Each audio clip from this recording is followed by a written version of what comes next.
नमस्कार मंडळी, हा व्हिडिओ आहे कालचा आणि काल होता बुधवारला मला असते दुकानाला सुट्टी, त्यामुळे मग मी घरचीच कामं दिवसभर आवरते. तर सकाळचे कामं पूर्ण झाले होते आणि सगळा स्वयंपाक घरचे कामं सगळे झाले आणि आता मला आणायचं होतं दळण दळून. तर दिवसभर छान गहू उन्हामध्ये वाळत टाकले होते. अंगणामध्ये छान गहू वाळल्यानंतर स्वच्छ करून घेतले, गाळणीने निवडून घेतले आणि मग मी आता चालली दळायसाठी. मी आणि वैष्णवी दोघी जणी निघालो आहे. चक्कीवर दळण ठेवून देणार आणि तिथून जाणार मग गुपचूप खायसाठी, कारण खूप दिवस झाले गुपचूप काही खाल्ले नाही. एकदा घरी आणले होते गुपचूप, घरीच पाणी बनवलं होतं, परंतु ते आजही आणतो म्हणे, परंतु चिंच संपली होती. त्यामुळे म्हटलं चल मग आता बाहेरच जाऊन खाऊन घेऊ, कारण खूप दिवस झाले बाहेर पण खाल्ले नव्हते. आणि इथे आलो तर खूप गर्दी होती, त्यामुळे मग अर्धा पाऊण तास तरी थांबावंच लागलं आम्हाला. आणि आत्ता कुठं मिळाले आम्हाला गुपचूप खाण्यासाठी.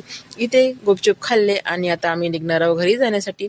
तर सुट्टीचा जरी आपल्याला दिवस असला तरी पण काही दिवसभर काम हे संपत नाहीच. आणि आता अंधारच पडला होता आणि आता निघालो होतो घरी जायसाठी. तर घरी जाण्याआधी म्हटलं चल हिमाच्या घरी जाऊ, कारण खूप दिवस झाले मी काही नवीन घरी गेले नव्हते, कारण आणि काय काम सुरू आहे हे काही बघितलं नव्हतं. म्हणून म्हटलं तिला चल तिकडेच जाऊ आपण. मी आणि वैष्णवी पुन्हा आम्ही निघालो आहे जाण्यासाठी. आणि इथे बघा किती छान शेकोटी पेटवली होती.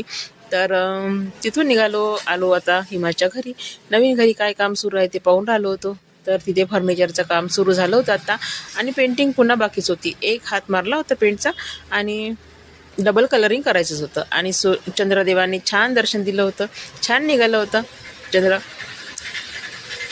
आणि आता मला घरी जायचं होतं पुन्हा, आणि घरी जाऊन पुन्हा स्वयंपाक बाकीच होता माझा.